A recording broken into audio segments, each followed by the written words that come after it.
Okay, this is a video for my Logan 10-inch with VFD attached.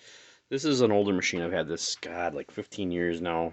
And the VFD in here is probably close to 20 years old because it was taken off a machine I scrapped at work. It had a few issues with it that I had to work around, so it's a little unique, but it actually worked out pretty well in the end. This has a screw-on chuck, unlike my South Bend, which is a D14 cam lock. So there's some things I took precaution with on it. Its basic operation is pretty straightforward. It's got a speed pot, drum switch, and the original drum switch was mounted here, and it was across the line. So it was forward on or reverse on, and that was it. This now has variable speed and torque.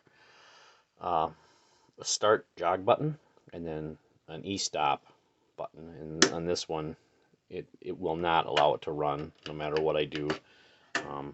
That was mostly just because of the way the switch worked out, but it has to be out.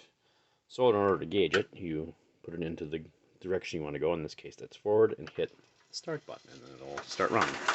So if you watch, it'll start slowing down. This is me holding in the button, so it's a jog feature. When I let go of the button, it speeds up. You can also, of course, increase or decrease the speed. So here we can go way down to slow.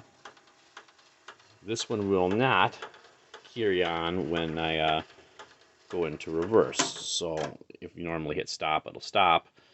My other machine will actually keep running if you do it correctly. If you go too quickly like that, it will stop and fault. But this one just stops. So I can't go like that. That's because of the screw-on chuck and the way the wiring worked out. This machine has a torque high and low setting. So right now we're in high torque, which means when I let it go, it'll really kick up.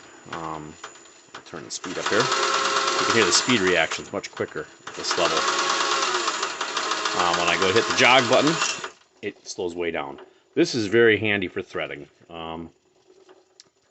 I usually use it in the lower back here, but threading and tapping is very handy. You can sneak right up to something, hit the button, and then if you do it correctly, it'll stop. There, I just took it out of gear. I did this kind of a motion here. I was running it, went like that, held the button, and then let go and it stopped. It also has a momentary switch. I'm going to turn it back into low power. And when it's in momentary, so now I'll go into reverse, it will only move when I hold the button in. It does not allow for speed. So this is essentially a jog feature. Also handy for tapping. It's got a little more torque than my other machine when it's in this mode, but works good. So there's forward, or reverse, excuse me. Now I'll go to forward. Screwed something up there. Forward, okay. When I let go of the button, it stops.